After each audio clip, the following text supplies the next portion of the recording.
Gente, olá, boa tarde a todos, a todas e a todes. Olha, a vibração que tá. Essa sala, vocês não têm ideia. Tá muito incrível, tá muito lindo, tá muito tudo. Um sonho realizado. Eu tenho que falar para vocês, é um sonho realizado meu fazer uma mesa assim. E eu tenho certeza que é a primeira de muitas do Pint of Science, porque é um assunto, enfim, que eu acho que a gente tem que falar, refletir, questionar, provocar.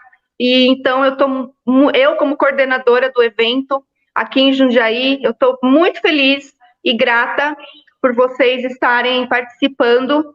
E começando os agradecimentos, eu quero dar as boas-vindas ao Pint of Science Jundiaí, maior evento de divulgação científica do mundo, pela primeira vez em Jundiaí.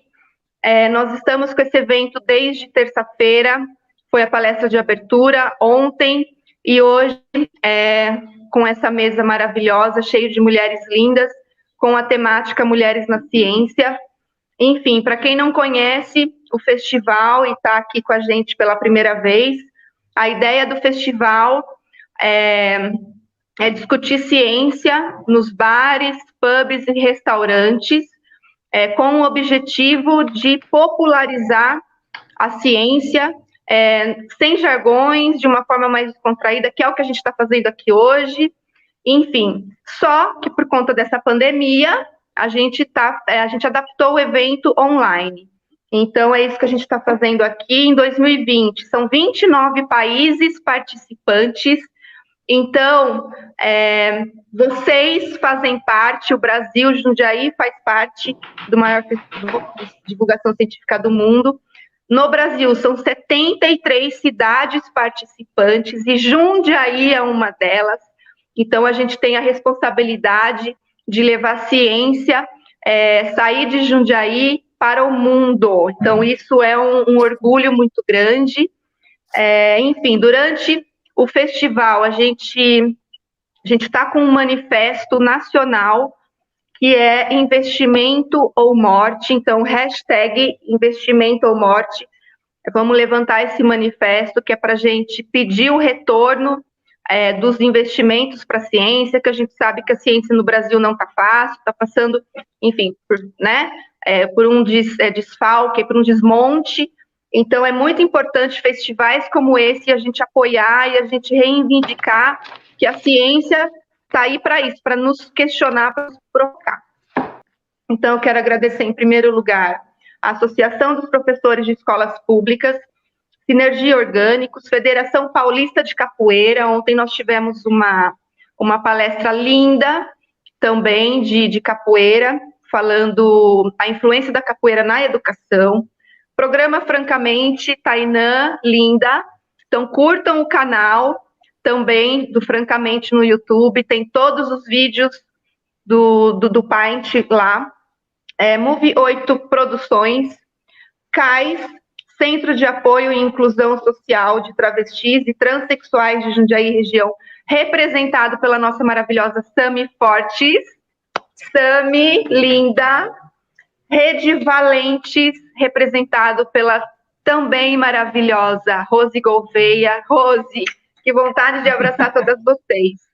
E Grupo Arvani Fotos, que também fez essa camiseta para gente. E esse cenário que está aqui atrás, foi feito pela Kátia Leite, Arte com Balões, que ela fez esse cenário em quanto tempo, Gil? 3 horas. Em 3 horas, e ela lá com a gente também. Não, eu faço esse cenário, tá? Olha só que lindo. Então, Kátia, fica também os nossos agradecimentos. Enfim, eu só queria dar as boas-vindas para vocês como coordenadora. E aí eu vou começar a chorar. Não! Para de choro. Hoje é dia de alegria. Olha só que vergonha. Eu tô chorando de tanta felicidade no maior festival de divulgação científica do mundo. Tainã, a fala é sua, porque eu não consigo mais falar. Gi, essa grande guerreira, que fez o Pint of Science Jundiaí acontecer, toda a nossa gratidão, todo o nosso agradecimento por ela, que articulou, né, essa possibilidade que a princípio era tão distante, né, mas articulou para que isso acontecesse em Jundiaí. Que seja o primeiro de muitos, que o ano que vem a gente tenha a possibilidade de nos encontrarmos, de fazer isso presencialmente, e o principal, que as discussões que estão rolando aqui no Pint, elas continuem acontecendo, né? Eu sempre falo que hoje aqui eu tive o prazer de conhecer a Nani por conta do Pint, a Rose e a Sami já são sócias do Francamente, porque essas pautas são ali, né, frequentes no programa, então eu acho extremamente importante, engrandecedor que Jundiaí esteja nesse mapa e que Jundiaí esteja discutindo educação, esteja discutindo ciência, que esteja discutindo as relações, porque a gente precisa disso, né? O tema desse ano do Pint of Science é investimento ou morte, né? Então também é uma luta aí contra os cortes que estão rolando na educação, o desmonte da educação, que vem acontecendo há muito tempo, né? Não é de hoje. Olha só, antes de começar, eu quero propor um brinde, todo mundo, um brinde à ciência, todo mundo, por favor. Eu não sei quem pode printar. Kátia Varela, printa a tela pra gente. Peraí, isso, assim. Cadê, Gil? Cadê? Tá todo mundo? Printou.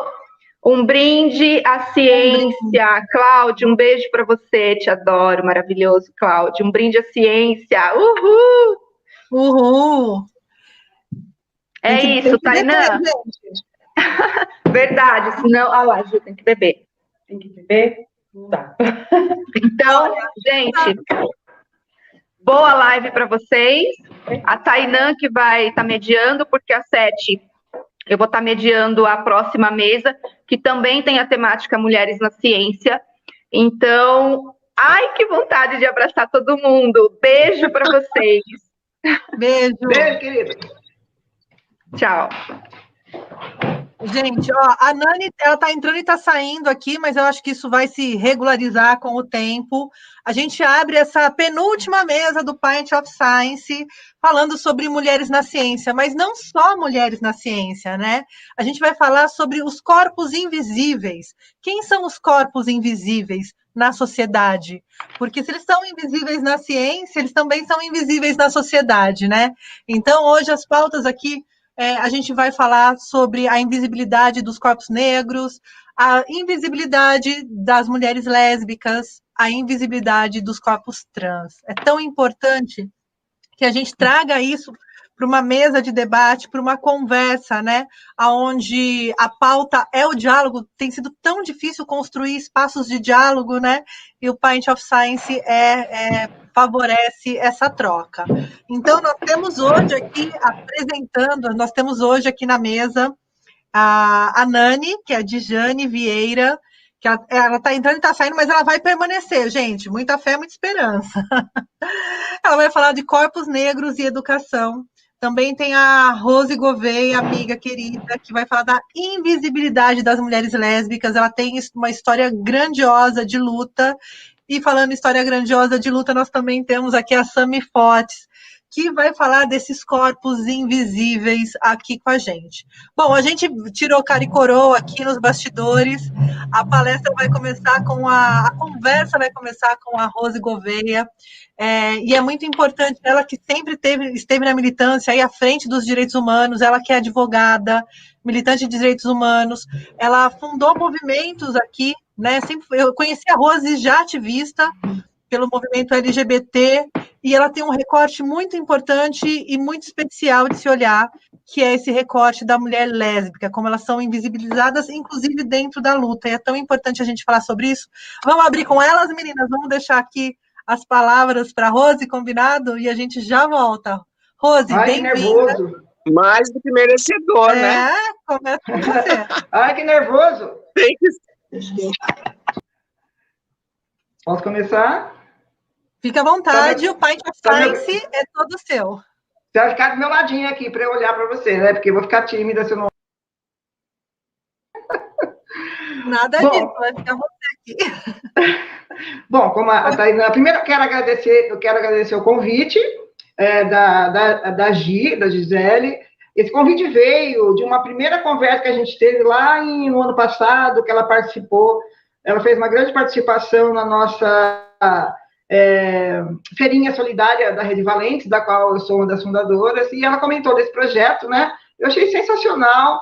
Aí veio o começo da pandemia, né? Ficou meio assim, mas felizmente a gente conseguiu se adaptar e trazer esse evento inédito na cidade, maravilhoso. Eu consegui acompanhar muito bem a live de segunda-feira com as professoras, com o Tupi, né? Falando sobre super-heróis. Eu sou apaixonada por super-heróis. Bem, a minha fala hoje aqui não entra exatamente na questão da ciência propriamente dita, seja ela a ciência da área de saúde, da área de filosofia, mas o quanto a ciência também tem excluído determinados grupos dentro da sociedade, né? Como a Karina falou, eu fui militante LGBT por 14 anos aqui na cidade de Jundiaí. Eu ajudei a organizar a parada por 10 anos, fundei uma ONG, a ONG Aliados, né, para pessoas LGBT.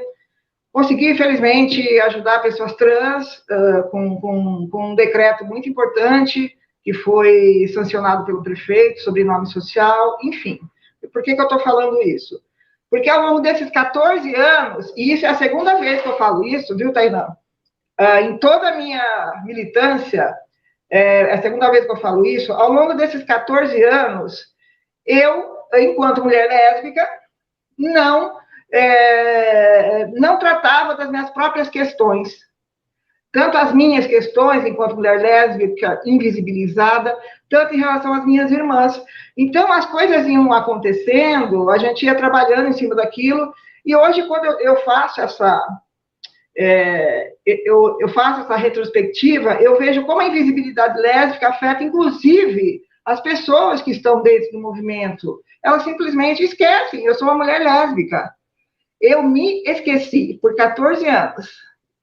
Claro que em determinados momentos a gente falava sobre essas pautas, mas não tanto quanto eu gostaria, não tanto quanto eu mereci enquanto mulher lésbica. Então, essa é a segunda vez que eu falo sobre mulheres lésbicas de forma tão mais completa, né? Bem, as mulheres lésbicas, infelizmente, elas são invisibilizadas dentro do próprio movimento que deveria acolhê-las, que é o movimento LGBT, hoje chamado movimento LGBTQIA+, né? Mas onde o L, pouco ou nada, é visibilizado. Nós temos aí uma série de problemas envolvendo, e eu estou falando aqui, no meu lugar de uma mulher lésbica cisgênero, é nesse lugar de fala que eu estou falando, tá, gente? Para ficar bem claro. Enquanto mulher lésbica cisgênero, eu encontro na cidade, em qualquer outro estadual ou federal, políticas públicas que falem de nossas especificidades enquanto mulheres lésbicas, né? E a militância LGBTQIA+, ela, se no início ela tinha um pouquinho de maior visibilidade, hoje é praticamente esquecida as pautas envolvendo especificamente mulheres lésbicas, né? Eu vou dar exemplos aqui, como eu sempre faço, para ficar bastante claro. Aqui em Jundiaí, por exemplo, nós não temos políticas públicas para a saúde de mulheres lésbicas, tá? E falando sobre saúde, eu também entro num ponto específico para mostrar, porque é uma especialidade que mais constrange as mulheres lésbicas, né? Eu vou entrar na saúde e vou entrar também no atendimento ginecológico, no trato do corpo feminino lésbico na cidade de Jundiaí, tá? As mulheres lésbicas, muitas e muitas delas não frequentam médicos, não frequentam ginecologistas, mesmo as mais velhas, né, que precisariam fazer seus exames de mama, né, e exames de útero, não fazem, porque há muito medo de você entrar num consultório médico, ginecológico, e ali sofrer um grande constrangimento, ainda mais sendo ginecologista, né, gente? É uma coisa triplamente constrangedora, né? Que a mulher sabe. Então, quando você entra no consultório médico, a primeira pergunta que um médico ou uma médica faz a uma mulher, quando ela senta, é: qual é o contraceptivo que você usa para não engravidar? Né? A partir daí, a mulher lésbica que não sai com homens tem mulheres bissexuais também, tá, gente? Mas falando como mulher lésbica. As mulheres lésbicas que não saem com homens, portanto, não engravidam, né, e não fazem uso de camisinhas, ela tem duas escolhas naquele momento. Ou ela levanta a cabeça e fala, não, doutor, não me faça essa pergunta porque eu sou uma mulher lésbica, gosto de meninas, de mulheres, eu não tenho necessidade de usar contraceptivos, né? Ou ela, e aí ela torce, nesse caso, ela torce muito para que o médico ou a médica continue atendendo de forma respeitosa, de forma a não invadir a sua privacidade. Eu já tive um caso meu, que uma médica, quando ela soube, quando eu me identifiquei como mulher lésbica, ela mudou totalmente o atendimento e começou a me fazer uma consulta psicológica. Por que eu tinha entrado nessa vida? Por que eu tinha me tornado lésbica? Né? E a consulta ginecológica praticamente não existiu. Fora outros relatos de mulheres lésbicas que enfrentam os maiores constrangimentos, desde o médico mandar a pessoa sair, eu não atendo esse tipo de pessoa, mulher, né? E desde piadinhas machistas de homens, né? Envolvendo mulheres lésbicas. Então, a mulher vai ter que torcer para que a consulta seja realizada de forma respeitosa dentro das especificidades dela enquanto mulher lésbica. Ou a mulher tem uma outra opção. O constrangimento, de repente, vem de tal forma nela que ela mente, ela começa a seguir o roteiro que o médico impôs. Então, ela começa a falar que ela toma determinado contraceptivo, usa determinado.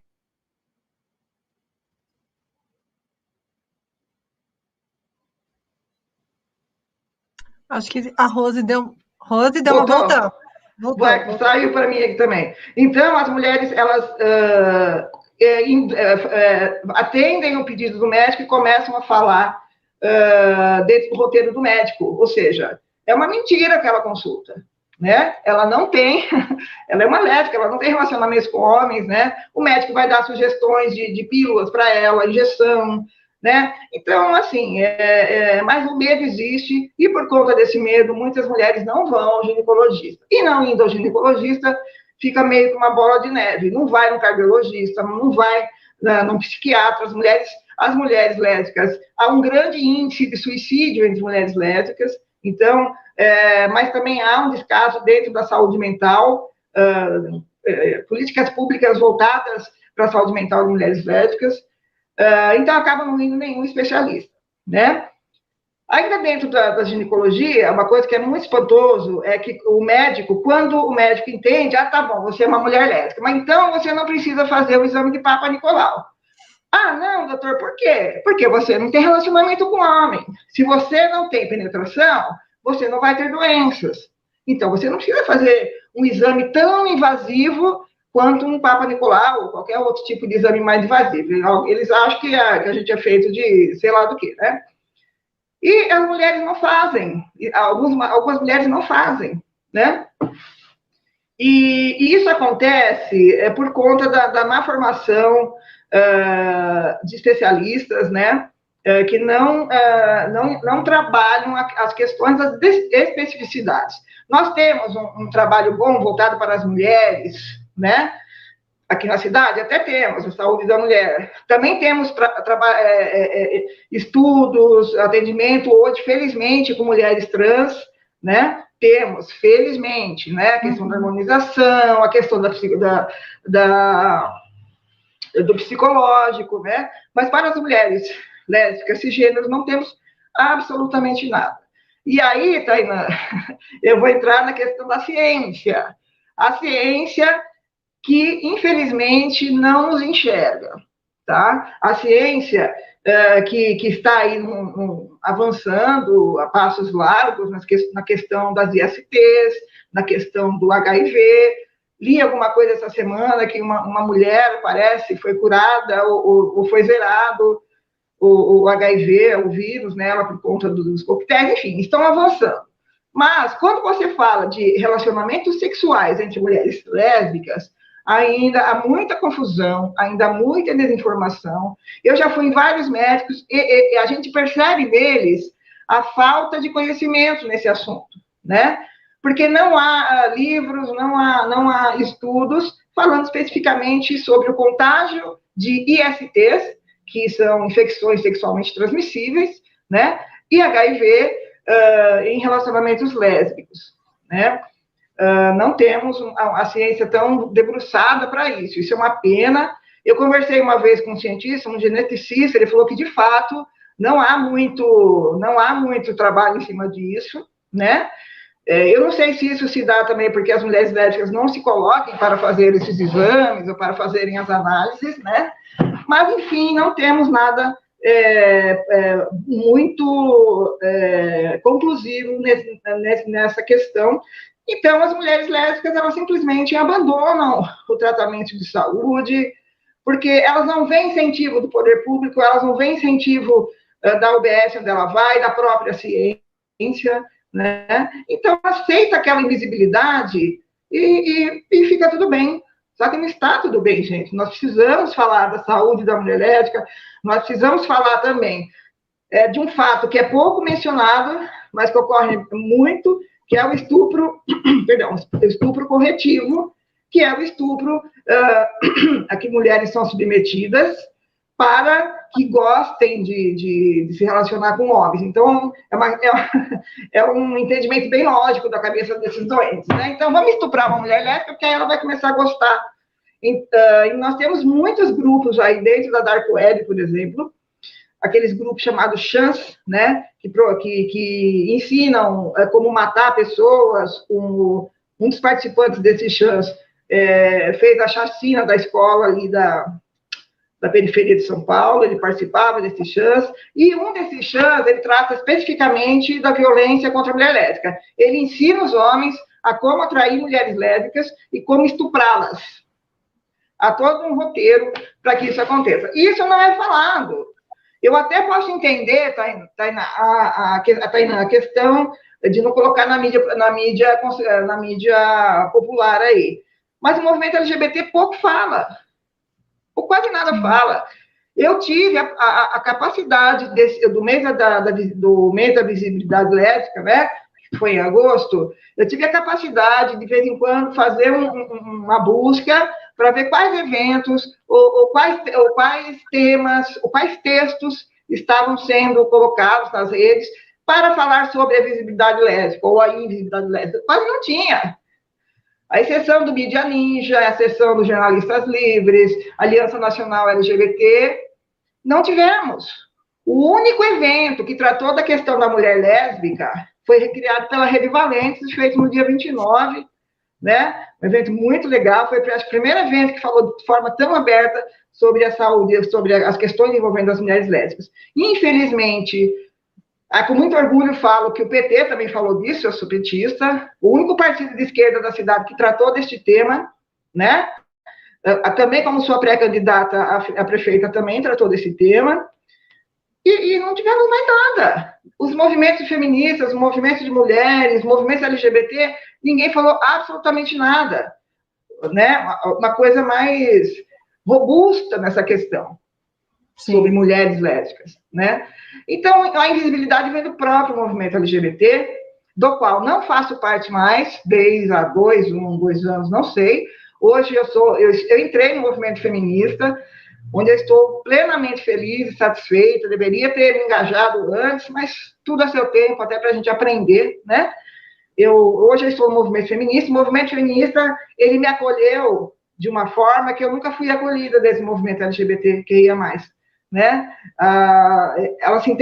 O movimento feminista se interessa pelas suas dores, não te cobra. Olha, você não está bem, mas você vai ter que fazer isso, né? Senão você vai ser taxada de pessoa que não é ativista LGBT. Eu vi muito isso, né? E a questão da voz também, né, Rose? Dentro mesmo do movimento LGBTQIA+, eu percebo nas conversas, né, que eu tive e tal, com militantes, que, querendo ou não, ela não é horizontal, né? Ela tem uma hierarquia de fala, né? E, geralmente, o homem LGBT tem mais potência na voz até, tem mais presença na fala do que as próprias mulheres, né? Isso aí eu ouvi tanto, Tainá, eu ouvi tanto ao longo desses anos, porque chegou um momento que eu acabei não sendo a líder, mas me coloquei à frente, porque eu ia em todas as reuniões, eu deixava o meu trabalho, ia em todas as reuniões da Parada LGBT, por exemplo, ia nas reuniões da ONG Aliados, os jornais me entrevistavam, e as pessoas me enxergavam como uma pessoa que dava a cara para o movimento LGBT, né? Só que eu nunca pedi isso na minha vida. Eu sempre quis uma união desse movimento, eu sempre quis que as pessoas viessem lutar ao meu lado, para que eu não tivesse que me expor como eu me expus, até perigosamente, né, dentro da Câmara Municipal, um cara veio para cima de mim, quis me bater por 2 vezes, né, e a exposição de forma geral, isso atrapalha a gente, eu tenho, né, a gente depois fica visto como uma pessoa com muita inimizade, com muita... homens, principalmente da cidade, muitos homens não gostam que mulheres falem sobre isso, né? Eu enfrentei muitos problemas. E, infelizmente, dentro do movimento LGBT aqui de Jundiaí, muitos homens gays, né? Estou vendo a Sami que ela sabe disso, muitos homens gays, eles... É uma cultura, né? É a estrutura machista da nossa sociedade que coloca o homem cisgênero como líder, né? E relega a mulher à condição de cuidadora daquele movimento. Você faz parte da parada, mas você vai ligar para fulano, você vai fazer isso. Eu vai não. articular, né? Sim. Eu articulava eu fui uma das articuladoras da inclusão da parada do calendário, eu fui falar com todos os vereadores, até vereador evangélico, e sentei na frente deles, né? Um dia escrevo isso, já falei. A Rose precisa escrever um livro, gente. A gente, não é a primeira vez que eu falo como eu sou fã da Rose, da Sami, que vai ter a fala agora também. É importante que a militância fale e tenha voz e se organize, sim, porque só através da militância, só depois que você fala, que você se une, né, para lutar por uma causa, você consegue movimentar políticas públicas. Exatamente. A Rose falou de saúde da mulher lésbica, a gente também tem várias questões com a saúde da mulher trans. Também imagino que seja aí uma dificuldade imensa, né? Os atendimentos, né? A área da saúde é uma área muito delicada para a gente conversar e ela precisa de uma reestruturação por completo, né? Não estamos acostumadas com as especificidades. A saúde não está. E é por isso que a ciência precisa, é por isso que as pessoas precisam estar na universidade, as mulheres lésbicas precisam estar na área acadêmica, as mulheres trans precisam estar na área acadêmica, os negros precisam estar lá, para que isso seja debatido de forma científica, que ganhe corpo, para que, junto com a militância, consiga transformar a sociedade. A militância precisa se impor também, né? No meu caso, falando da questão lésbica, né? Precisa o que não está acontecendo. É importantíssimo. Eu vou passar agora a fala para a Sami. Ainda vai ter muito papo ainda pela frente, gente. Segura aí. Vai colocando as perguntas aí na caixa de perguntas. Quem tiver online, tiver qualquer dúvida, qualquer pergunta para fazer, põe ali na caixinha que a gente vai ler umas questões daqui a pouquinho. Eu vou passar agora para a Sami a fala aí sobre os corpos invisíveis, né? Para além das lésbicas, as mulheres trans também são bastante invisibilizadas. Sami, está com você, querida. Bem-vinda. Muito obrigada, boa tarde a todos. Antes de começar minha fala, eu gostaria de agradecer imensamente a Gi, né, que no ano passado também comentou sobre o festival. De imediato eu falei, estamos juntas, que é impossível a gente não estar, né? Agradecer a toda a equipe, né, que está fazendo um trabalho realmente maravilhoso, graças a Deus, Jundiaí aí, encabeçando mais um projeto, né, e é de sumar importância para que toda a sociedade possa falar um pouco mais da ciência, né, que é realmente por aí que começa toda a logística do ser humano. Também gostaria de deixar aqui a minha emoção de estar, pela primeira vez após 2 anos, 3 anos, estar ao lado da pessoa que me inspirou a seguir na militância. Aprendi demais com essa mulher, sou fã número 1, não sei, eu acho que... Eu sou uma das fãs, uma das primeiras fãs. Rose Gouveia, muito obrigada por tudo que você fez pela nossa população LGBTQIA+, em especial pela minha população TT. Eu participei da conferência em 2017 da saúde da mulher, né, representando as mulheres trans. Aí, quando conheci a Rose, e aí me grudei nela e não larguei mais. Uma grande professora, uma grande mulher, uma grande guerreira. Infelizmente, a gente sabe que existem esses recortes, né, da militância LGBT, mas em nome do geral, as pessoas reconhecem e sabemos da sua luta, da sua força que você deu durante 10 anos, me abandonou, fiquei sozinha, né, um pouco, mas estamos aí tentando levar esse legado que a Rose Gouveia abriu os caminhos para tantos e tantos LGBTs aqui na cidade. Muito obrigada, e é um grande prazer estar com você aqui hoje, viu, Rose? Eu que agradeço. Bom, vamos falar então dos nossos... Obrigada. Vamos falar dos nossos corpos invisíveis, né? Eu começo a minha fala falando que, por que corpos invisíveis? Eu, enquanto mulher trans, negra, indígena, eu carrego alguns corpos invisíveis no meu corpo. Eu sofro a desigualdade de gênero por ser mulher, eu sofro a transfobia por ser uma mulher trans, e sofro o racismo por ser negra indígena. Então, são diversos corpos, cada uma com as suas demandas, com suas exclusões, e eu, em si, sozinha, vou para a luta com a sociedade, atrás dos meus direitos que me tiraram, que tiraram da minha população. Então, eu acho que essa é de sumar importância dentro da ciência, da educação, da saúde, enfim, de todas as esferas, a gente conseguir lutar para trazer novamente os nossos direitos. Como a Rose Gouveia comentou sobre a saúde, eu já vou começar também pegando aí o engajo da fala da Rose, falando que realmente a população, enfim, LGBTQIA+, ela também não tem essa acessibilidade na saúde.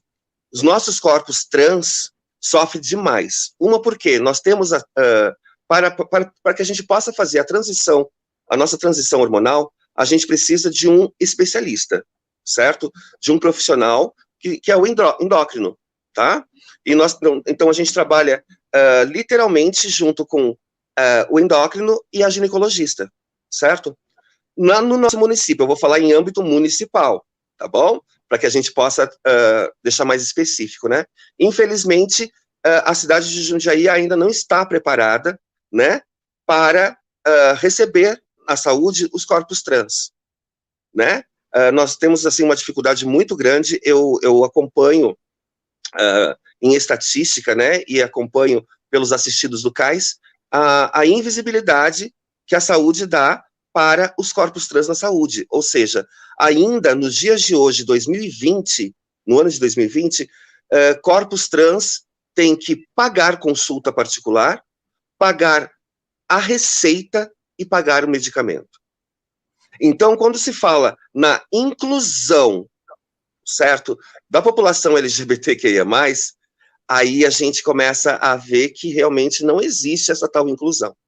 Porque se nós estivéssemos inclusos, né, os nossos corpos estivessem inclusos dentro da temática saúde, nós não precisaríamos gastar um centavo, né, do nosso bolso para poder... Pode falar. A saúde trans, ela é discutida há muito tempo, não é um debate de 2020, né, Sami? Não, muitos anos. Muitos anos, assim, e depois de, sei lá, contar a partir da Constituição Federal de 88, que estabeleceu o SUS, né, que é o Sistema Universal de Saúde, a gente não ter políticas públicas como se não existissem pessoas trans, né, antes. Aí eu digo que são os corpos invisíveis, né? Então, hoje a gente, depois de muitas lutas, né,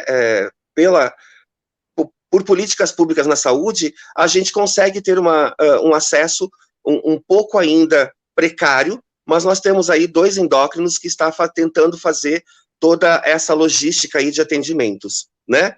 Mas o próprio sistema da saúde, ele acaba nos punindo também, né? E nos bloqueando. Ou seja, um homem trans, um exemplo, né? Um homem trans que já tem a sua retificação de prenome e gênero, ele não consegue agendar uma consulta com a ginecologista, porque ele já é do sexo masculino. A mulher trans, que ainda não tem a sua retificação de prenome e gênero, também não consegue fazer esse acesso, porque ainda possui o registro original masculino. Então, por aí você já vê que realmente é uma coisa muito difícil, e quando você fez a fala, Tainã, de que os nossos corpos vêm há muitos anos, eu vou contar rapidamente aqui, eu sei que o tempo é curto, mas eu vou tentar dar uma resumida. Em 1980, uma mulher trans, uma travesti, certo? Uma pessoa trans, não tinha acesso à saúde, porque naquela época existia no nosso país a lei da vadiagem. Essa lei da vadiagem fazia com que as pessoas trans, travestis, não pudessem sair às ruas, porque já era vista como uma prostituta, certo? Então, o que acontecia? Uma pessoa travesti ou trans tinha que pedir para algum conhecido ou familiar ir até o hospital, agendar uma consulta, ir no lugar dessa pessoa trans ou travesti, falar os sintomas que a pessoa tinha, o médico fazia uma receita a olhos, né, cegos, certo? A pessoa ia até a farmácia, comprava, levava, e aí a pessoa trans ou travesti podia fazer a sua medicação. Então, assim, são muitos anos. Eu estou falando uma situação que acontecia em 1980, e em 2020 não mudou muito não, viu? Porque ainda brigamos muito e lutamos muito para que o respeito nas UBSs, nos hospitais, enfim, todos os órgãos públicos sejam plausíveis para a nossa população. Ou seja, se eu não preciso que ninguém me entenda ou me aceite, entendeu?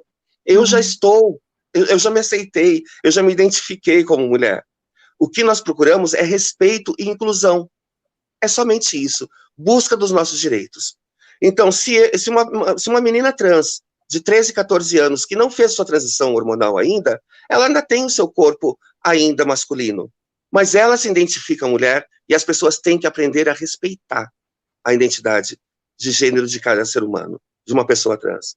Então, se eu chegar na recepção de uma UBS e já começar a transfobia ali, pontuando que meu nome, não aceitando, né, não respeitando meu nome social, falando no nome de registro, me chamando de ele,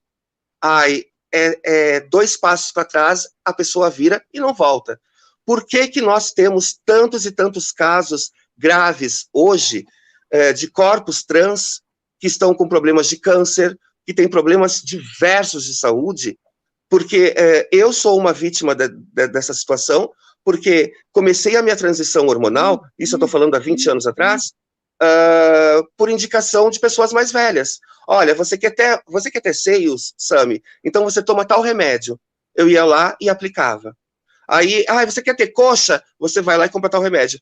O que aconteceu? Eu falei 3 corpos que eu tenho, né, invisíveis, que eu carrego. Durante a minha juventude toda, eu sempre em busca, né, a mulher está sempre em busca, né, do corpo perfeito, né, a gente nunca está satisfeita com os nossos corpos, né. Então, na juventude, eu utilizei muitos hormônios, sem uma orientação médica de um profissional. Aí, aos 36 anos, eu vim a conhecer o 4º corpo invisível nesse corpo aqui, que foi o corpo gordo. Eu tive um distúrbio hormonal aos 36 anos, por excesso de hormônio e aplicação de hormônios errados no meu corpo, que eu fiquei com 139 quilos, com o distúrbio que me deu. Ali eu pude ver a dificuldade de um corpo gordo, certo? Na sociedade em si. Então, assim, existe a falta de respeito e de acolhimento, né? Em todas as esferas. E, assim, a gente pede muito o quê? É que a gente consiga ter esses espaços de fala para que se amplie. E esse evento em especial, que nós estamos tendo o prazer de estar aqui hoje e ter esse espaço de fala, é importante. Por quê? Porque nós sabemos que essas nossas falas de hoje, elas vão repercutir por diversos lugares, ambientes, esferas, e quem sabe a gente consiga garantir as nossas políticas públicas. Então, esse é o principal intuito. É importante que se fale, né? É doloroso falar, né? Mas é porque necessário, você tem que enfrentar a sociedade, mas os corpos não são invisibilizados à toa, né? Embora a gente tenha aí uma Constituição muito bonita, né? Com letras, artigos muito bonitos, o acesso aos direitos não são para todos. Lembrando aqui, Exatamente. gente, que quando a gente fala de minoria, a gente não fala de minoria de população, a gente fala de minoria de direitos, de minoria de acesso. E quando a gente fala, o genocídio, a morte, o Estado e tal, não é que o Estado vai lá e mata a pessoa. O Estado vai lá e coloca barreiras para que aquelas pessoas não tenham direito à vida, ao exercício da existência, né? Como direito básico à saúde, ao direito básico de poder exercer aquilo que ela é. Né?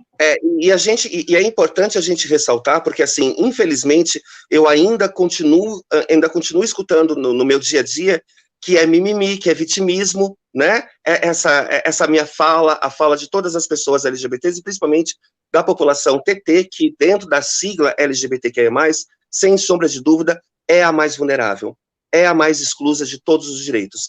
Mas é importante que a gente coloque em questão também, Tainã, que os nossos corpos, eles são matáveis, eles são hipersexualizados, eles são exclusos, certo? E são completamente matáveis, né? Ou seja, nós estamos num país, nós vivemos num país, e olha, eu amo o Brasil, eu amo Jundiaí, mas eu tenho que pontuar essa questão para que toda a sociedade, para que todos que estão nos ouvindo, escutem e prestem atenção. No ranking mundial, nós estamos com o Brasil número 1, é o país número 1 que mais mata pessoas trans. Mas que, ao mesmo tempo, olha que coisa louca, ao mesmo tempo é o país número 1 do mundo que mais consome pornografia trans. Então, assim, eles querem a gente lá na esquina, na prostituição, na calada da madrugada, para satisfazer os seus corpos machos, alfas, certo? Mas não querem nos ver inclusas na sociedade. Aí falam assim, gente, que pouca vergonha, né? No centro da cidade, a prostituição, um monte de travesti. Gente, aonde estão os nossos direitos? Aonde está a nossa inclusão para que a gente largue, abandone aquela vida? Isso é importante a gente sempre ressaltar. E a temática do meu corpo trans ainda vem com racismo, né? Que é uma situação completamente diferenciada. Eu gostaria só de colocar, e eu sei que a Nani vai estar explanando toda essa temática aí, mas na tabela de privilégios, na pirâmide de privilégios, a mulher negra, ela está na base, ela está lá embaixo, ou seja, homem branco, homem negro, mulher branca, e a mulher negra, ela vem lá embaixo. Agora, imagina manas como eu, além de trans, negras, é exclusão total. Por isso que é importante falarmos sobre os nossos corpos, é importante nós termos esses momentos de fala para que a gente consiga ter os nossos corpos visíveis.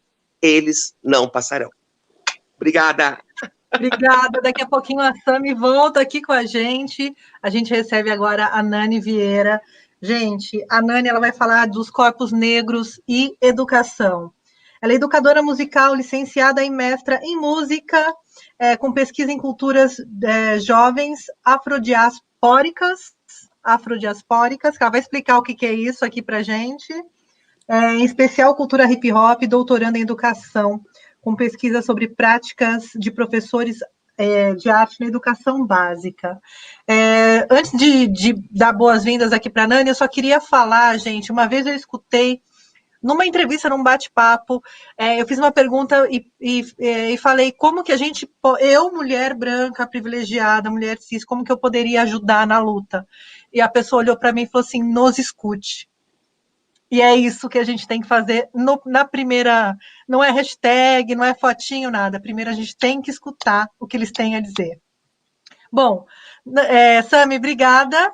Agora eu venho aqui com a Nani, que vai falar para a gente aí de mais uma luta, né? Os corpos negros, né? Ela, como educadora, vai trazer essa pauta aqui para a gente, preparou o material e tudo mais. Passou nervoso, tá tudo bem, tá tranquila? Eu espero, Tainá, que vocês estejam me escutando, porque Perfeito. eu realmente, o retorno para mim não está legal. Realmente, eu preparei a apresentação para vocês, para quem está nos ouvindo, e não vai rolar, não vai rolar por causa dessa estabilidade, tá? Em primeiro lugar, eu quero agradecer o convite do Pint of Size, estou muito honrada de estar nessa mesa insurgente, né? Essa mesa que realmente me dá muito orgulho de estar aqui com vocês, estou me sentindo muito honrada. Já falei isso antes, mas eu falo agora em público para todo mundo ouvir. Realmente eu tinha preparado, mas pelo problema aqui de conexão. Não, eu tô no celular falando com você. E aí, pelo esse probleminha aí de conexão aqui, não vai rolar, infelizmente. Mas, assim, eu quero fazer, na verdade, reflexões breves acerca justamente do que... Um pouco que eu consegui captar das meninas, né, que vieram antes de mim, aqui na fala, dessa questão da visibilidade, mas também da representatividade, né? Eu vou forçar um pouco a memória de vocês, já que eu não vou conseguir apresentar. É uma faixa que a Frente 3 de Fevereiro abriu na fachada do MASP em 2018, por ocasião da exposição Memórias Afroatlânticas. Essa faixa ficou exposta, né, na avenida mais icônica da cidade de São Paulo, que é a maior cidade da América Latina, e também ela foi aberta no Instituto Tomiotaki, né, que dividiu essa exposição com o MASP. Mas ela também foi aberta aqui no Sesc Jundiaí, no mesmo ano, na ocasião do Novembro Negro, e a pergunta que lança: onde estão os negros, né? E é uma pergunta até, se a gente for perceber, ela é um pouco dicotônica, porque as pessoas vão falar assim: nossa, mas que pergunta sem cabimento, onde estão? Os negros são mais de 50% da população brasileira. Antes de nós temos só a Nigéria, né? O país nigeriano é onde tem a maior população de negros, e depois vem nós, né? Nós brasileiros temos essa porcentagem de mais de 50%, quase 56% da população, e a pergunta ainda existe: onde estão os negros, né? A minha fala vai ser um pouco breve e enxuta, na questão de a gente trazer um pouco da reflexão do histórico dos negros com relação à educação. A primeira lei sobre educação no Brasil, ela é de 1837, tanto que é a lei número 1, de 14 de janeiro de 1837, e ela diz abertamente: são proibidos de frequentar escolas públicas, primeiro, pessoas que padecem de moléstias contagiosas; segundo, os escravos e os pretos africanos, ainda que sejam livres ou libertos. Então, a gente já percebe que a restrição de acesso aos negros no Brasil, ela é histórica, né? Ela é colonial, ela é histórica. Existe aí uma resistência muito grande da presença de negros, tanto no ensino básico, mas aí a gente vai partir também para a discussão das cotas. Em 1850, vem a Lei das Terras. Então, descendentes de europeus aqui, e mesmo assim, o que diz a lei? Aprovada no mesmo ano, a Lei de Eusébio de Queiroz, que previa o fim do tráfico negreiro. As leis de terras, como ficou conhecida, foi uma antecipação de grandes fazendeiros e políticos latifundiários que queriam impedir que negros pudessem ter terras. A abolição já estava ali, às vias, e os negros eram proibidos de estudar, eram proibidos de ter terras, né? A lei do ventre livre, eu acho que é a mais interessante de a gente pensar. Todo aquele que nascesse a partir de 1871, vindo de mãe escravizada, né, seria livre, mas livre como? Se a mãe estava ainda escravizada. Então, sempre as leis eram intrucadas de modo a reter esses corpos negros, né? As crianças não seriam livres. Isso aí é uma falácia, né? Elas continuariam ligadas às mães até ter idade suficiente para serem independentes, mas como ser independentes, se em 1890 vem a lei dos vadios, né, e dos capoeiras. Então, o Código Penal, porque a gente não está falando aí agora de uma qualquer, é um Código Penal passível de serem presos os corpos negros que se encontrassem perambulando pelas ruas sem trabalho ou residência comprovada, iriam para a cadeia. bem como se estivessem jogando ou portando objetos relativos à capoeira. Em 1890, ou seja, 2 anos após a abolição, o que mais se tinha nas ruas de nossas grandes cidades, principalmente os centros onde o processo de escravidão se deu de uma forma mais densa, é onde encontraríamos aí os capoeiras, os negros libertos que não tinham casa, não tinham terreno, porque já havia a lei que não poderia ter os terrenos, não tinham identidade, né, vamos dizer assim. Então, a gente pode traçar aí pelo histórico que todas essas leis visavam a retenção desses corpos. Quando a gente vem mais à frente, em 1988, nós temos a nossa Constituição, né, a nossa Constituinte, e que diz belamente que somos todos iguais perante a lei.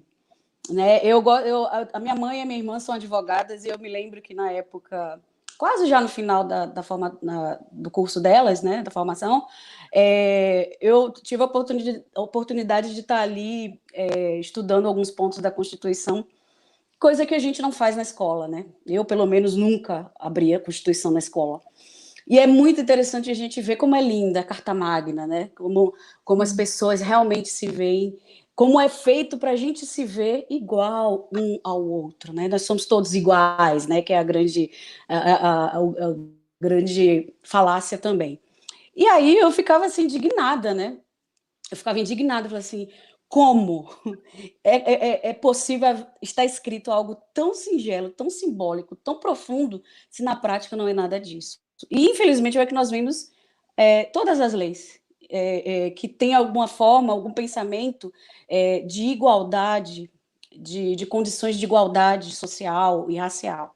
Ela existe, mas a prática ainda é resistência. Né? Então, como educadora, eu puxo aqui para nós a Lei 10.639, de 2003, que depois de muita luta dos movimentos negros no Brasil, instituiu-se, enfim, a obrigatoriedade. Né? Não é nada passível de vontade. Faz se quiser. Não, é lei, é obrigatório você ensinar nas escolas, né, os educadores, as escolas, a gestão de uma forma geral, promover o ensino de história africana e cultura afro-brasileira.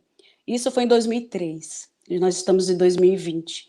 E eu vejo muito, eu não vou falar da minha realidade apenas local, mas eu vejo muito enquanto colegas educadores de outros sistemas, ver a resistência muito grande, não só gestão escolar, colegas de trabalho, mas às vezes dos alunos. E aí tem sempre a ideia de que é o professor negro que tem que trazer essa temática para a escola, quando, na verdade, é possível, em todas as disciplinas, em todas as áreas do conhecimento, nós trabalharmos os conhecimentos de África. Até porque o que se passa na escola, o que é ensinado nas escolas, é que a história do negro no Brasil, ela começa com a escravidão.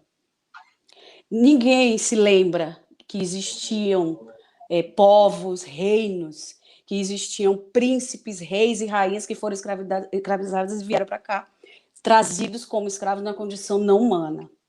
Aliás, as pessoas acham que África é uma coisa só, né?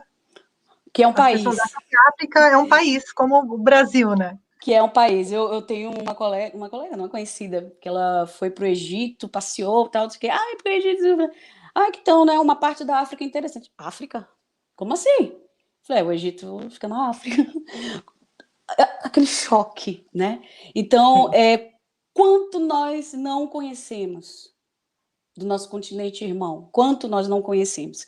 E aí, não só essa questão que eu trago aqui para a gente pensar, para a gente refletir, mas trago também a questão, né, efetivamente, agora dos corpos negros. Existe sempre aquele famoso teste do pescoço, né? E eu faço sempre esse teste com os meus próprios alunos. Eu trabalho com educação de jovens e adultos, então, em sua maioria, nós temos aí alunos nas frentes de trabalho mais executivas, né? Então, eu tenho muito aluno que está no mercado de trabalho, no comércio, nas indústrias, nos trabalhos domésticos, nos trabalhos braçais, e a maioria são negros. Então, sempre nas minhas turmas eu faço um questionário e eu peço para eles se identificarem enquanto cor e raça, né? E alguns têm uma dificuldade tremenda de se identificar enquanto sujeitos negros. E aí, que eu tento sempre, dentro dessa minha disciplina, né, que é arte, eu sou professora de arte, polivalente, por questões, né, de sistema mesmo, mas eu sempre tento trabalhar essa questão de como a gente pode discutir sociedade em sala de aula através da arte, né, das linguagens artísticas diferentes, das diferentes linguagens artísticas. E aí, muitas vezes eu já percebi isso, né, os olhares. O primeiro choque é ter uma professora negra, afirmativamente negra, empoderada, e é sempre um misto, né, porque alguns olham assim, desconfiados, muitas mulheres negras, muitas alunas negras, chega o corpo, se enaltece e fala assim, uau, quero ser que nem ela. E é muito, e outros, assim, realmente têm a resistência, né? Isso infelizmente, acontece muito, e eu luto muito em sala de aula para a gente discutir isso, né? Onde estão esses negros? Eu já perguntei isso. Eu já fiz essa atividade com eles e pedi para voltarem refletindo sobre isso. Onde estão os negros em Jundiaí? Onde estão os negros em Várzea Paulista, em Campo Limpo, aqui na região que é de onde nossos alunos vêm? E eles voltam em choque, né? Porque realmente os negros estão normalmente, em sua grande maioria, em trabalhos subservientes. Então, é um posicionamento simbólico e de empoderamento. De fato, tem uma professora negra. Eu não sou a única, tá? Então, acho que é bom deixar isso evidente. Eu não sou a única, mas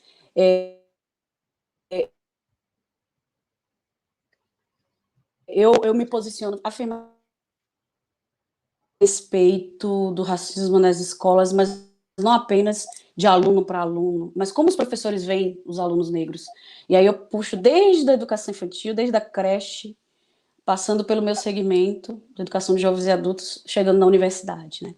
A Gabriela TB, a professora Gabriela TB, da Unicamp, ela tem uma pesquisa vastíssima, ela é uma das referências, junto com a professora Nete Abramovic, por acaso é minha orientadora. Elas têm um trabalho magnífico com relação ao racismo na creche. Então, eu acho que é interessante a gente perceber que, desde cedo, as crianças negras, os corpos negros nas escolas, eles sofrem resistência por estarem ali. Então, desde bebê. A gente se engana que a gente acha que é só ali na educação infantil, aí um pouco no Fundamental 1, aí vai para quinto, sexto ano, né, que é aquela fasezinha pré-adolescente que os meninos estão em ebulição. Não, desde a creche já existem estudos que provam que crianças, bebês rejeitam crianças brancas, rejeitam crianças negras.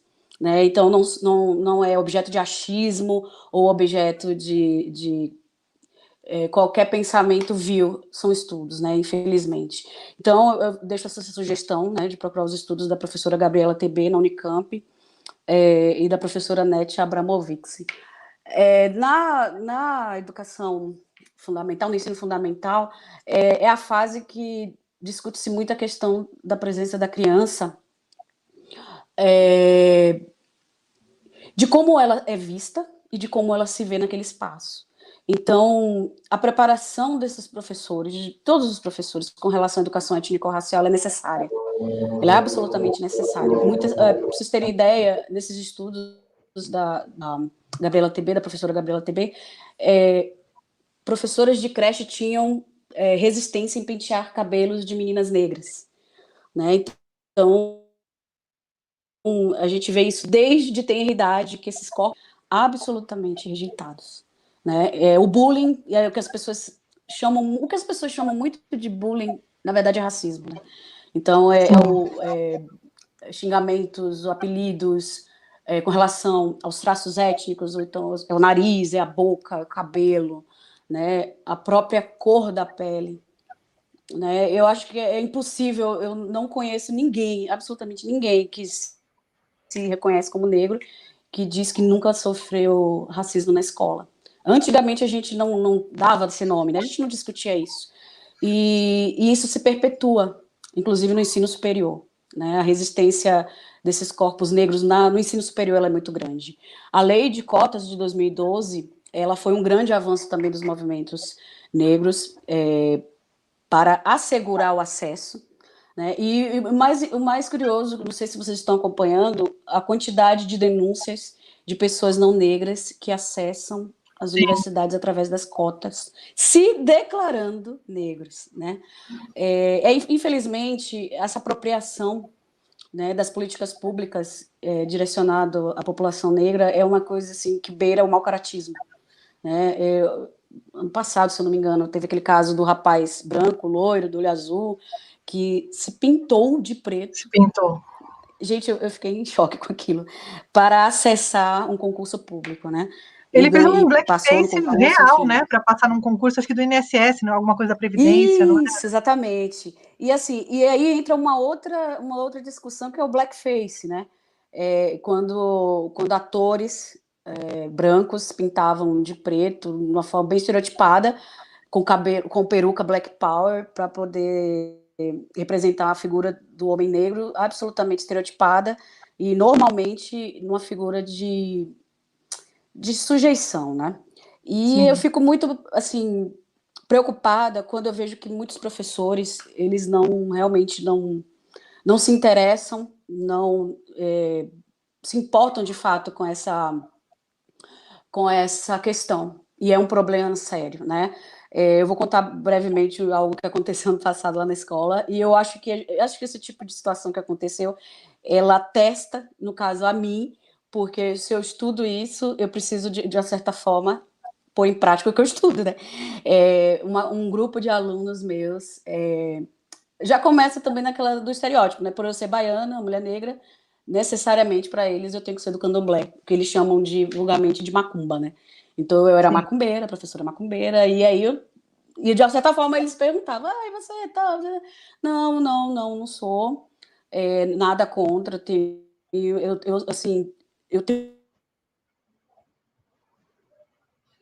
onde tanto a Umbanda quanto o Candomblé, principalmente, né, ele é muito forte. E eu só vim realmente valorizar isso depois que vim para cá, para Jundiaí.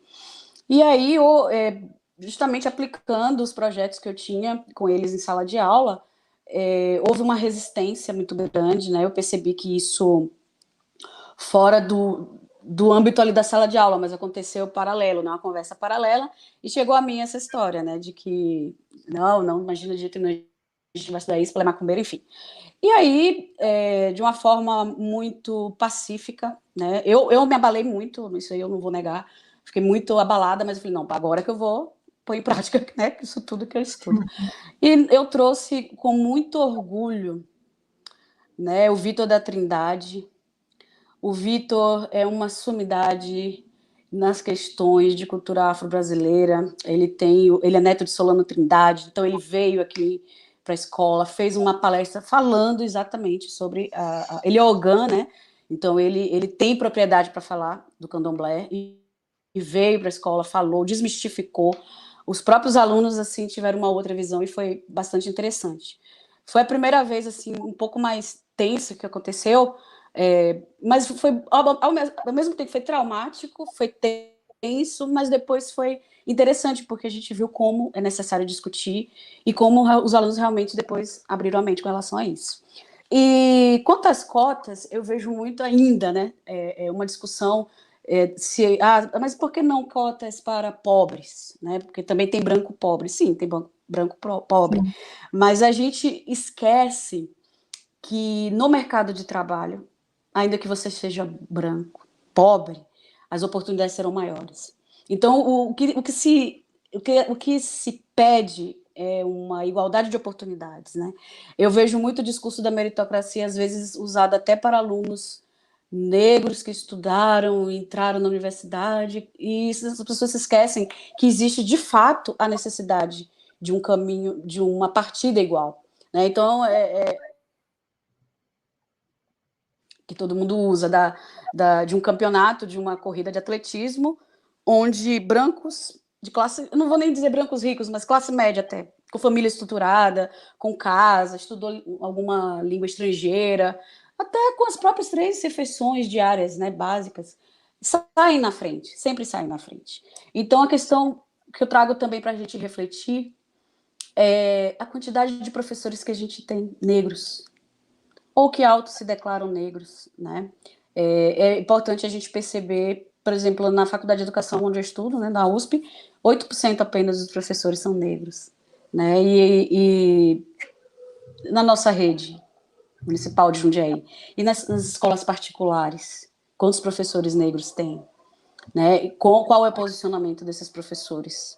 É obrigatório todo professor negro ter esse posicionamento? E aí ficam as nossas reflexões a respeito disso.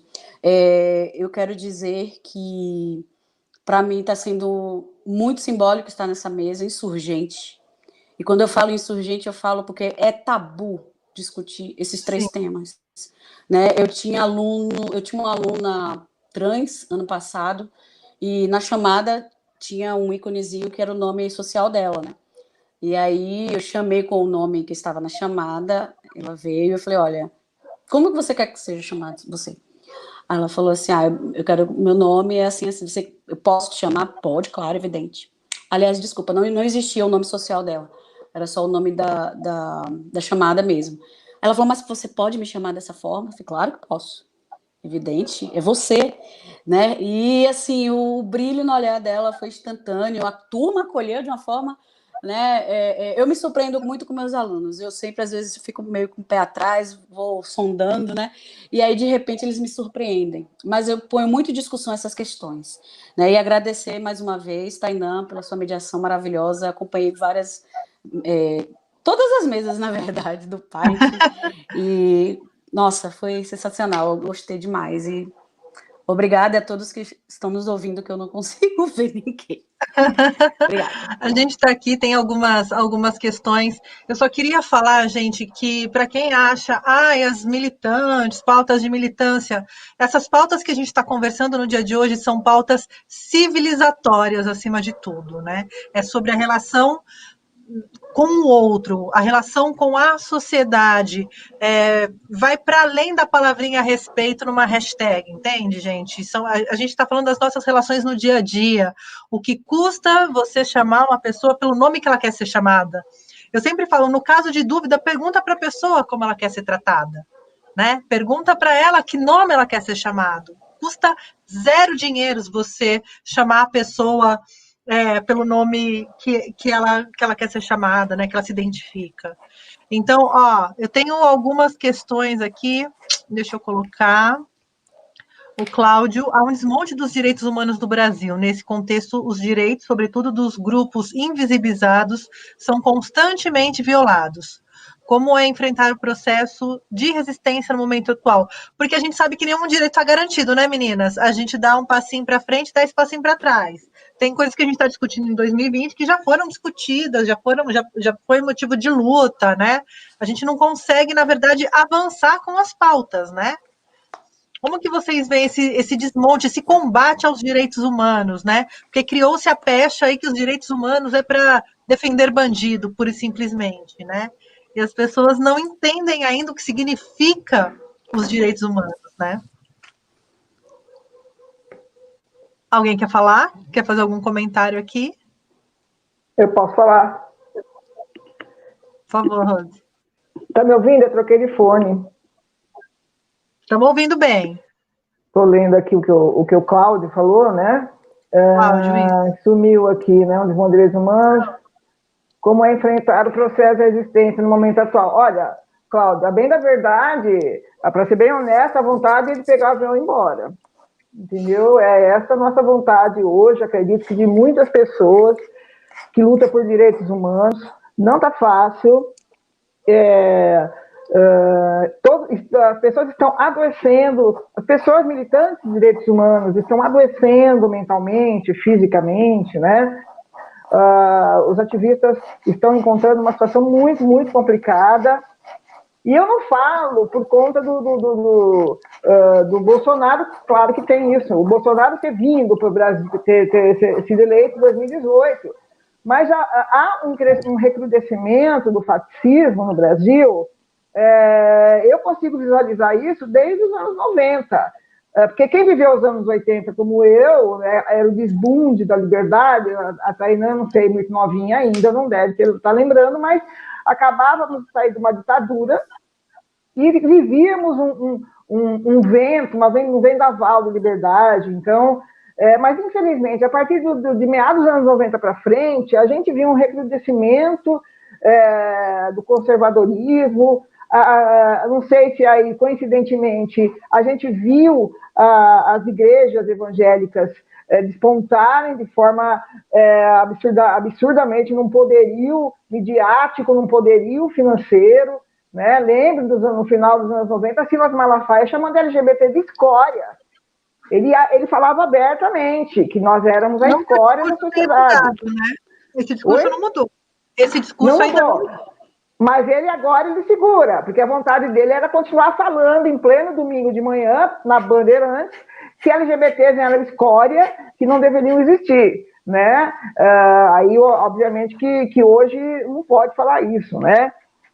Hoje não está tão velado, mas está mais difícil. E aí veio os anos 2000, nós tivemos, a minha análise, a gente teve um período dos governos progressistas de 2003 a 2016, que foram os governos de Lula e Dilma, que se não fizeram tudo que as minorias precisavam, né, fizeram muita coisa para as pessoas negras, para as pessoas LGBTQIA+, né? Nós tínhamos um órgão dentro do governo federal para tratar das questões das minorias, né? A primeira conferência LGBT foi feita dentro do governo do Lula, e se seguiram outras, né? Conferências de mulheres, conferência da população negra. Nós tivemos um respiro ali, né? Como se fosse um oásis ali para o deserto que nós enfrentaríamos posteriormente.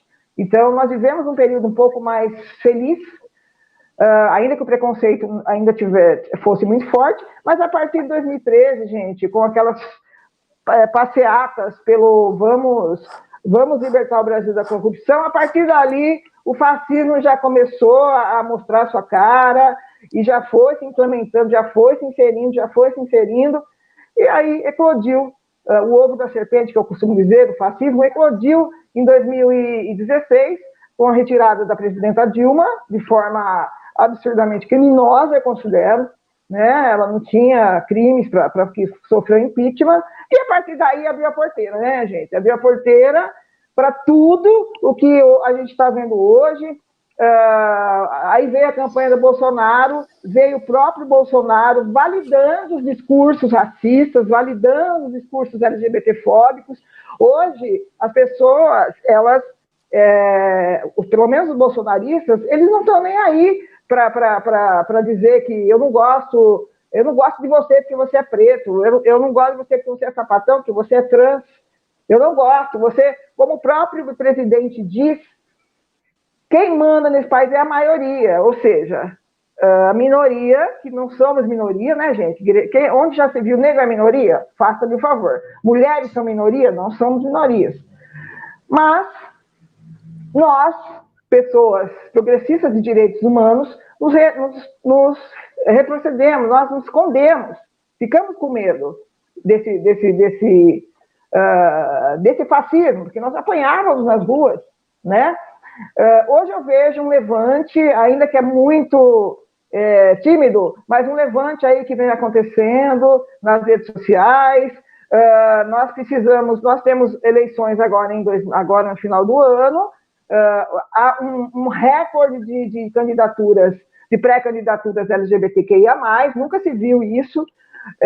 Também acredito que há muitas pessoas negras, espero também que muitas mulheres negras, muitas mulheres de forma geral, se colocando aí na luta para mudar esse cenário que está simplesmente irrespirável. Então, é através da política, é através da ocupação de todos os espaços de decisão, né? Dentro das casas legislativas, dentro de outros locais, como os conselhos de direitos humanos. É muito importante que nós ocupemos esses conselhos, né, municipais de direitos humanos, e é muito importante que a gente tenha a noção de que hoje não dá mais para a gente recuar, e não dá mais para a gente se esconder. Chegou um momento ali que você vai ter que decidir, a bifurcação está ali. Ou você vai para um lado e se esconde, ou você vai para a luta. E, para mim, não tem mais outra forma da gente mudar esse cenário. Indo para a luta mesmo, da forma como você sabe ir. E só para finalizar, e quando eu falo você tem que ser ativista, militante de direitos humanos, as pessoas pensam, Rose, eu não vou sair por aí falando no microfone ou, né, me expondo. Não, a sua militância é diária. A sua militância é quando você levanta, toma o seu ônibus de manhã e ouve alguém sendo transfóbico, o motorista sendo transfóbico, bate nas costas dele. O senhor não pode fazer isso, não. O senhor não pode ser começar transfóbico. pela piadinha, né? Começar pela piadinha dentro de casa. Exato, dentro de casa. Vem aqui a reunião de família, começa a falar de negros, né? Começa a falar de lésbicas. É ali, é no dia a dia. Você rebater, você confrontar. E olha, gente, todo preconceituoso que é confrontado recua. Eu vi isso sempre que eu confrontei, eu vi isso, né? E uma dica que eu dou para quem quer confrontar é assim, porque eles sempre nos jogam as perguntas, mas por que tem que ter um dia do orgulho LGBT? Por que tem que ter um dia da consciência negra? Mude, comece a fazer perguntas para eles, sabe? Constranja. Escuta, você já foi perdeu emprego por ser trans? Você já conseguiu emprego sendo trans? Você já foi, apanhou de policial na rua, não sendo negro, sendo branco? Você já sofreu estupro corretivo, como uma mulher lésbica sofre? Comece a mostrar a condição de privilegiado daquela pessoa preconceituosa, né? Constranja, porque constranger uma pessoa preconceituosa é maravilhoso e a pessoa vai parar para pensar. Ela vai parar para pensar. E é importante a gente lembrar, esse ano a gente tem eleições municipais, né? É super importante que a gente fique de olho aí, né? Nas pautas que serão levantadas também a título municipal. É importante que a gente tenha uma Câmara Municipal diversa, uma Casa Legislativa diversa, né? Que a gente consiga colocar ali pessoas que pensam diferente, inclusive, né? Até para que a construção seja possível, né? Porque a gente não teve isso na última. Não tivemos. Mas o mais importante, Tainá, nessa situação, nessa sua fala, é que a sociedade, que as mulheres, que os negros, que os LGBTs estejam mais à frente, mais inclusos na política, sabe? Que conheçam os pré-candidatos, porque serão mais 4 anos que, se nós não tivermos a noção de quem estará lá, serão mais 4 anos de invisibilidade e de corpos invisíveis na nossa cidade. E no Brasil. E no Brasil. E uma coisa importante a ser destacar, só uma coisa para finalizar, falando da Sami, e não é porque é um LGBT que está ali se candidatando, ou é uma mulher, ou é um negro, que ele vai ser progressista, justamente como você falou. Nós temos que ver qual é a pauta dessas pessoas. Será que elas estão mesmo, vão nos proteger, nos ajudar, ou elas vão fazer a pauta dos nossos inimigos, né? Então, tem votar aí contra as cotas, né? Contra as políticas públicas voltadas para o povo negro, tem mulheres lutando por políticas públicas que retiram direito das mulheres, inclusive. Carol Zambelli. Você vai falando aí, eu vou lembrando. Não, tem um monte. Então é importante a gente ficar de olho, lembrando que política pública se faz no dia a dia, né? Política pública a luta é no dia a dia. Não é só colocar o voto lá, é muito anos 80, né? Quando a gente colocava um voto lá.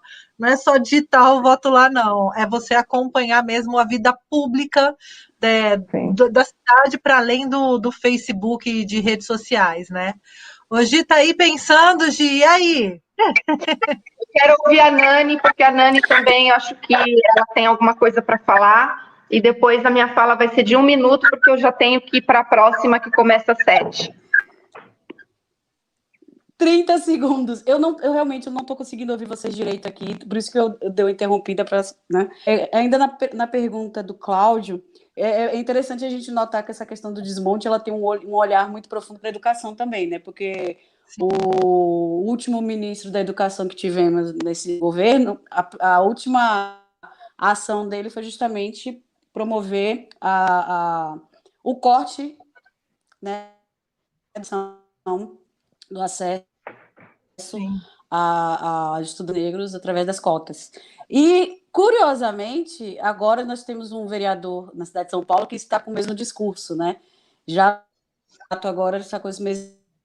A gente já sabe que não antes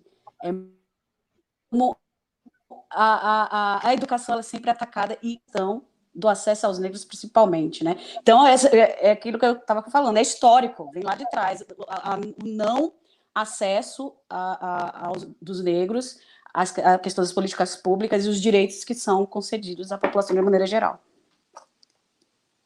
Perfeito. Dica, quer fazer aí, às vezes, encerrar essa nossa penúltima mesa do Pint of Science 2020, versão Jundiaí, com pessoas incríveis. Olha como tem gente incrível nessa cidade. Olha as cabeças pensantes aqui dessa cidade. Que importante a gente se conhecer e a gente se reconhecer na luta do outro também, né? Como eu disse antes, a Sami e a Rose já são de casa, né? A Nani agora também já trago para perto falas importantíssimas e necessárias, né? Gi, quer encerrar aqui? Para você partir para outra live? Vou tentar, porque eu estou com lencinho aqui. Eu fiquei o tempo todo chorando, eu acho que eu vou chorar.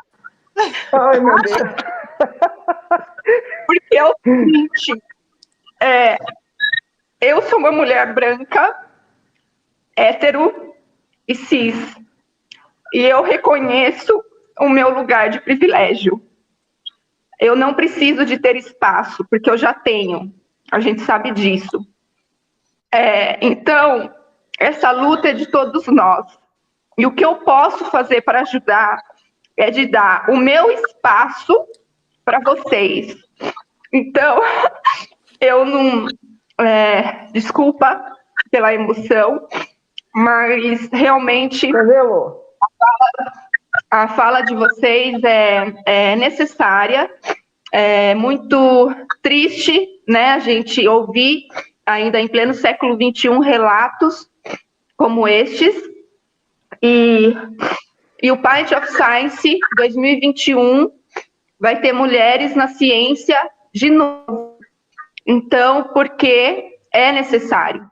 E é isso que eu tinha para falar. Se eu começar a falar, eu vou chorar e eu não vou conseguir fazer a próxima. Então, eu convido vocês. Agora, às 7 horas, vamos continuar o debate. Eu quero agradecer a Nani. Ela sabe que a Nani, para mim, maravilhosa, me ensina demais, me ensina a crescer como pessoa. Sami, Rose também. Só que, assim, para gente que não sofre esse preconceito, esse racismo, isso que vocês sofrem, para a gente poder aprender, a gente também precisa de ter pessoas como vocês que nos ensinam. E eu acho que é uma troca, né, de conhecimento. E quando a gente fala de mulheres na ciência, também é necessário a gente defender mulheres na ciência para poder trazer esses debates para dentro da academia. Porque a gente sabe que a academia ainda é um espaço machista, ainda é um espaço de fala masculina, né? Quando a gente fala assim, eu conheço um cientista, a gente não pensa que conhece uma cientista mulher, a gente pensa sempre no cientista masculino. E então, este espaço, 2021 está aí e é de vocês. Então, agora eu vou falar tchau, porque senão eu não consigo fazer a próxima. E, Tainã, obrigada, você faz aí fechamento, e gratidão. Obrigada, gente. Beijo. Obrigada. Beijo, Gi, obrigada. Um brinde, gente. Mulheres, eu queria muito agradecer vocês todas. Obrigada mais uma vez. Pela conversa, por tudo. Obrigada mesmo. Obrigada.